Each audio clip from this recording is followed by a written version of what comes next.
We had an overnight stay at Canyon Cove for 2,245 pesos.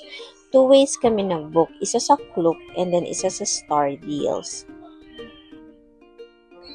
Included na din yung buffet breakfast for two per room.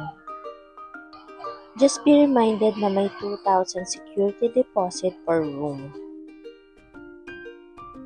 The rooms are spacious, although halata na medyo may kalumaan na din yung hotel. Pero when we stayed there, everything was functioning naman. Malamig din yung aircon at saka working yung heater. May balcony din yung nakuha namin na room na may sea view at saka dyan sa balcony may provided sila na rack na pwedeng patuyuan ng mga wet clothes. Included dyan sa bathroom yung shampoo, soap, and dental kit. Wala lang sila ng slippers for the room. Kid-friendly yung mga pools nila kasi may 2 feet, 3 feet, and 5 feet. Lagi din merong lifeguard na nakabantay dun sa pool. Kid-friendly din yung beach nila kasi mababaw lang siya. Tsaka di siya maalo nung pumunta kami. Till 6 p.m. lang pwede mag-swimming dun sa beach, kaya if bitin pa kayo, pwede naman kayo lumipat dun sa pool area for night swimming. May fire dancing performance, mga around 7 p.m. to. Pwede kayo magbigay ng tip via GCash kung nagalingan kayo sa kanila and pag nagpapapicture kayo.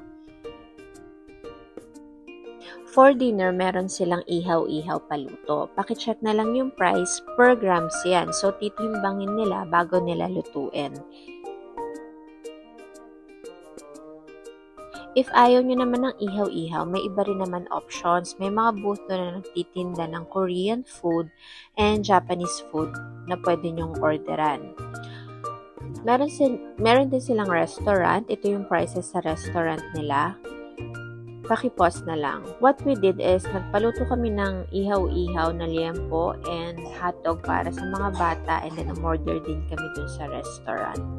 If you're wondering pala, yung beer nila is 190 plus per can.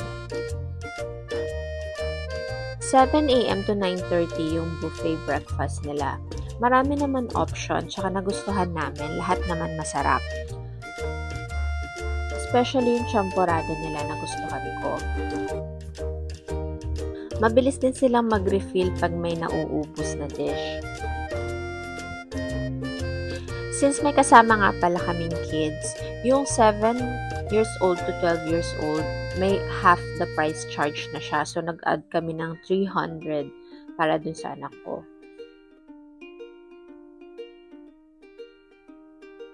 May water activities din sila na available. If bitin pa rin kayo sa swimming, according naman dun sa front desk, you can stay after checkout dun sa area until 6 p.m. Pwede nyo gamitin yung pool and the beach area, pati yung mga cabanas. Meron din sila dun mga CR and changing rooms para makapagpalit kayo, and then your luggages naman, pwedeng iwan dun sa luggage area nila.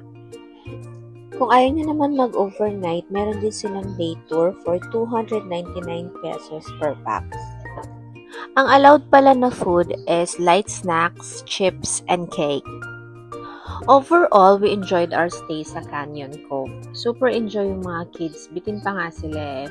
Baka next time, we'll book 2 nights na lang para sulit na sulit yung biyahe.